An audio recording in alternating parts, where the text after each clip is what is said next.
नमस्कार दोस्तों। आज के निफ्टी और बैंक निफ्टी के जो फाइनल क्लोजिंग प्राइसेस हैं, क्लोजिंग लेवल्स हैं, उनको देख के तो ये लगता है कि आज बियर्स पूरे तरीके से हावी थे। लेकिन अगर आज का आप लाइन उठा के देखेंगे, जो लाइन चार्ट है उसमें बहुत ही सीसॉ था। दोनों इंडाइसेस नीचे खुले, बैंक निफ्टी और निफ्टी, फिर ऊपर गए, फिर नीचे आए, फिर ऊपर गए, फिर हल्का सा नीचे क्लोजिंग हुआ। तो काफ़ी ज़्यादा वॉलेटिलिटी थी आज, और ट्रेडर्स डिलाइट भी था और ट्रेडर्स नाइटमेयर भी था, दोनों तरीके से। बिकॉज जो बहुत बढ़िया ट्रेडिंग करते हैं उन्होंने तो बहुत अच्छे पैसे बनाए होंगे इतने वॉलेटिलिटी में, और जो ट्रेडिंग ज़्यादा अच्छी नहीं कर पाते हैं उनकी तो काफ़ी स्टॉप लॉसेस हिट हुए होंगे आज, और काफ़ी ज़्यादा पैसे हो सकते हैं उन्होंने गंवाए भी हों, क्योंकि उनको समझ नहीं आ रहा होगा कि किस डायरेक्शन में निफ्टी जा रही है। कभी प्लस हो रही थी, कभी माइनस हो रही थी। खास करके बैंक निफ्टी की अगर हम बात करें, निफ्टी तो ज़्यादा ऊपर गई नहीं, इनफैक्ट। और दूसरा, आज जो मैंने बैंक निफ्टी की जो ऑप्शन कॉल्स दिए थे वो भी बहुत बढ़िया गई।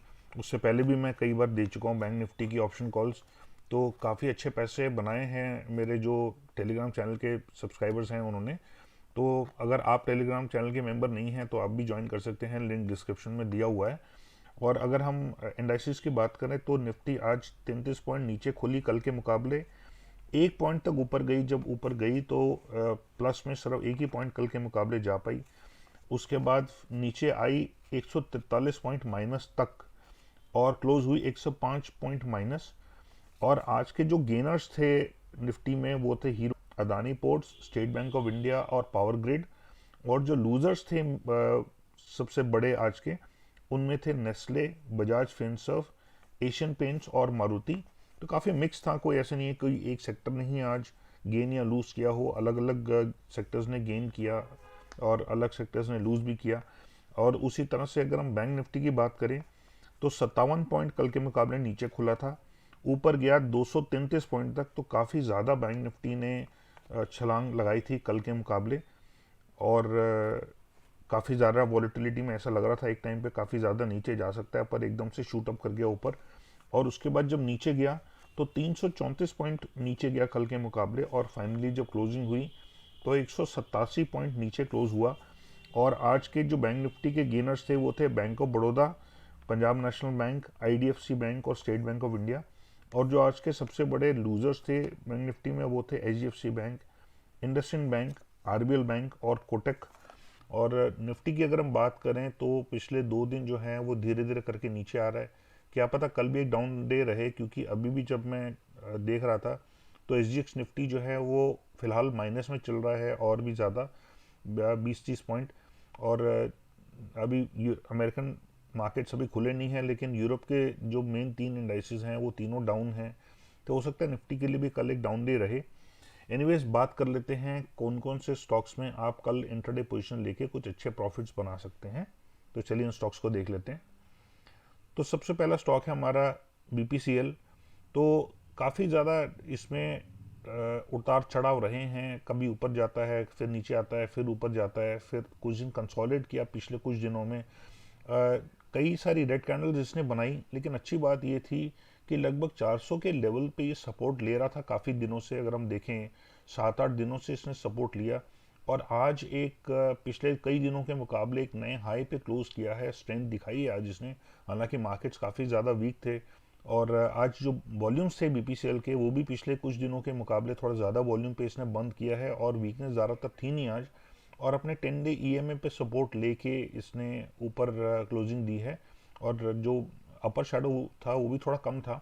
तो कल हो सकता है ये और ऊपर दिख जाए, और कल अगर ये 412 से ऊपर ट्रेड करता है और ऊपर का ट्रेंड दिखाता है तो 410 का स्टॉप लॉस लेके इसमें एक बाइंग पोजीशन ली जा सकती है। मेरा ईमेल आईडी है investwise0070@gmail.com। तो अगर आप अपने ब्रोकर के पास में ब्रोकरेज रेट्स काफ़ी ज़्यादा दे रहे हैं, या आप उनकी सर्विसेज से सेटिस्फाइड नहीं हैं क्योंकि उनके जो सर्विस लेवल्स हैं वो अच्छे नहीं हैं, या आपको कोई आरएम नहीं है रिजॉल्व करने के लिए चीज़ों को, या आपको कोई ये गाइड करने वाला नहीं है कि कौन सा स्टॉक किस प्राइस पे कब खरीदें और वो स्टॉक कब बेचें और अच्छे प्रॉफिट्स बनाएं, तो आप मेरे साथ जुड़ सकते हैं। इस ईमेल एड्रेस पे लिख के आप मुझे मेरे साथ कम्युनिकेट कर सकते हैं, और मैं आपका अकाउंट एक बहुत ही रिप्यूटेड ब्रोकिंग हाउस के साथ खुलवाऊंगा, जिसमें आपके ब्रोकरेज रेट्स तो अभी के मुकाबले काफ़ी कम होंगे ही होंगे, साथ में आपको सर्विसेज भी काफ़ी अच्छी मिलेंगी जिससे आप काफ़ी संतुष्ट रहेंगे। और आपको गाइड मैं पर्सनली करूंगा कि आप कौन सा स्टॉक खरीदें, कौन सा स्टॉक कब बेचें, किन प्राइसेस पे खरीदना ठीक रहेगा, किन प्राइसेस पे बेचना ठीक रहेगा। तो आप मेरे साथ जुड़ के और मेरे गाइडेंस का फ़ायदा उठा सकते हैं। और आप अपने प्रॉफिट्स, मैं आपको इतना यकीन दिला सकता हूँ कि अभी तक जो आप परफॉर्मेंस कर रहे हैं उससे मेरे ख्याल काफ़ी अच्छा आपको रिटर्न मिलना चाहिए। और अगर आप मेरे टेलीग्राम चैनल के मेंबर नहीं हैं या मुझे ट्विटर पे फॉलो नहीं करते हैं तो नीचे डिस्क्रिप्शन में दोनों के लिंक्स दिए हैं, आप वहाँ पे क्लिक करके मेरे साथ जुड़ सकते हैं, दोनों में, टेलीग्राम में भी और ट्विटर में भी। और अगर आपको वीडियो पसंद आए और इन्फॉर्मेटिव लगे और आपको लगे कि आपका कुछ फ़ायदा हुआ इस वीडियो को देख के, तो इसको लाइक और शेयर कीजिएगा। और अगर आप चैनल के सब्सक्राइबर नहीं हैं तो सब्सक्राइब करिए, और जब बेल नोटिफिकेशन प्रेस करें तो ऑल सेलेक्ट करना मत भूलिएगा, नहीं तो आपको सारे वीडियोज़ के नोटिफिकेशन नहीं मिलेंगे। नेक्स्ट स्टॉक है इन्फाटेल। ये स्टॉक भी थोड़ा सा वेव्स बना रहा है। यहाँ पे इसने वेव बनाई, हल्का सा नीचे आया, फिर इसने नए हाइज बनाए, फिर ये जो लेवल्स थे 230 के टेस्ट किए, फिर उसके बाद में थोड़ा सा ऊपर गया और काफ़ी दिन इसने यहाँ कंसोलिडेट किया है। और इसने भी रेड ग्रीन ऑल्टरनेट कैंडल्स बनाए, लेकिन नए लोज नहीं बना रहा है और लगभग 240 के लेवल्स पे इसने सपोर्ट लिया। और आज काफ़ी दिनों बाद इसने एक नए हाई पे क्लोज किया है और काफ़ी स्ट्रेंथ के साथ में। और हालांकि आज जैसे मैंने बोला मार्केट वीक थी, उसके बावजूद इसके फिलहाल कैंडल में आज कोई किसी तरह की वीकनेस नहीं देखने को मिली।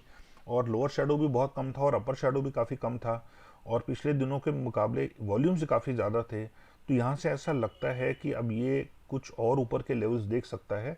तो कल अगर ये 257 से ऊपर ट्रेड करे और ऊपर का ट्रेंड दिखाए तो इसमें 255 का स्टॉप लॉस लेके इसमें एक बाइंग पोजीशन ली जा सकती है। नेक्स्ट स्टॉक है सन टीवी। तो सन टीवी भी काफ़ी ज़्यादा वेव्स में कर रहा है क्योंकि वॉलेटिलिटी इसमें काफ़ी ज़्यादा फिलहाल कुछ दिख रही है। लेकिन जब ये नीचे गिरता है तो ऑलमोस्ट अबाउट 480 के लेवल्स के आसपास इसको सपोर्ट मिल जाता है और ये नए अपने हाइस को टेस्ट करने के लिए ऊपर जाता है। और फिर ये नीचे आया, लेकिन इस बार इसने 480 की जगह पे लगभग 510 के लेवल्स के आसपास में इसने सपोर्ट लिया है, बिटवीन 500 और 510। और कई दिन गिरने के बाद में इसने 2 दिन स्टेबिलिटी दिखाई इन लेवल्स के आसपास में 510 के।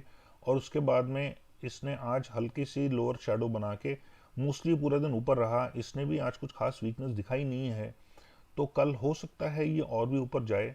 तो कल अगर ये 527 से ऊपर ट्रेड करता है या ऊपर का ट्रेंड दिखाता है तो उसमें 520 का स्टॉप लॉस लेके इसमें एक बाइंग पोजीशन ली जा सकती है।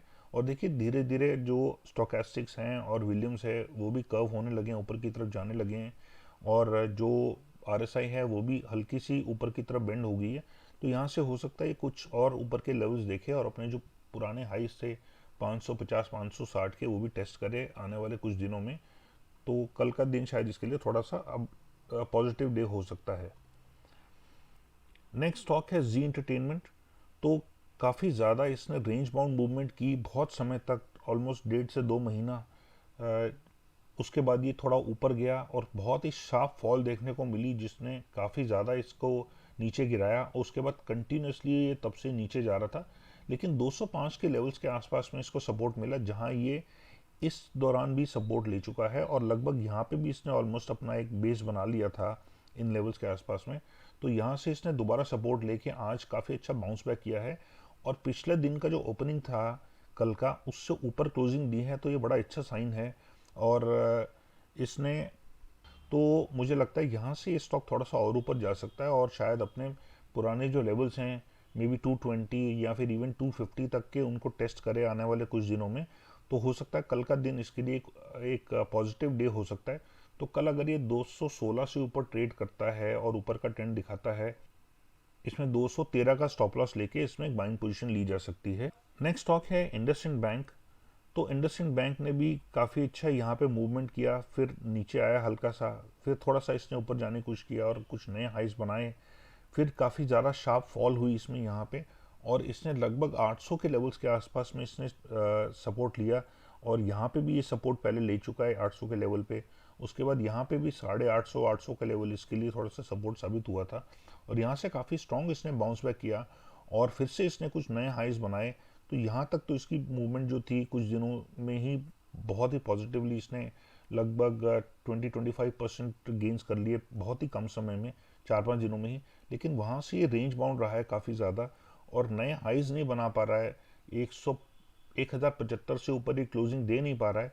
तो यहाँ ऐसा लगता है कि यहाँ इसका एक थोड़ा शॉर्ट टर्म रेजिस्टेंस है और उसी रेजिस्टेंस की वजह से ये काफ़ी शार्पली आज गिरा है, ऑलमोस्ट 2.5%, और काफ़ी अच्छे वॉल्यूम्स पे। और कल भी काफ़ी अच्छे वॉल्यूम्स होने के बावजूद भी ये एक नेगेटिव क्लोजिंग दिया था इसने कल भी। और जो ग्रीन कैनल्स भी बन रही हैं वो भी ज़्यादा कन्विंसिंग नहीं है, और वॉल्यूम्स होने के बावजूद में इसमें सेलिंग आ रही थी, उसका थोड़ा सा ऊपर गया लेकिन ज़्यादा वॉल्यूम्स भी बड़े नहीं थे। कैंडल भी जो बड़ी छोटी सी बनी और किसी नए हाई पे भी क्लोज नहीं कर पाई। उसके यहाँ इसने एक नया इंट्राडे हाई तो बनाया लेकिन क्लोजिंग जो है इसकी नेगेटिव में हुई ओपनिंग के मुकाबले, और फिर आज इसने नेगेटिव क्लोजिंग ही दी और आरएसआई भी नीचे बेंड होनी शुरू हो गई है। स्टोकेस्टिक्स भी माइल्डली नेगेटिव होने लगे हैं, विलियम्स भी हल्का सा नीचे गिर गया है। तो ऐसी पॉसिबिलिटी है कि अब ये थोड़ा सा करेक्शन ले और नीचे जाए हल्का सा, थोड़ी प्रॉफिट बुकिंग हो सकती है इसमें। तो कल अगर ये 1030 से नीचे ट्रेड करता है और नीचे का ट्रेंड दिखाता है तो इसमें 1035 का स्टॉप लॉस लेके इसमें एक सेलिंग पोजीशन ली जा सकती है। तो ये थे हमारे आज के स्टॉक्स। आई होप आपको पसंद आए होंगे और इन्फॉर्मेटिव लगी होगी वीडियो आपको, तो इसको लाइक और शेयर कीजिएगा और सब्सक्राइबर नहीं है तो सब्सक्राइब कीजिए। Thank you so much and take care and God bless.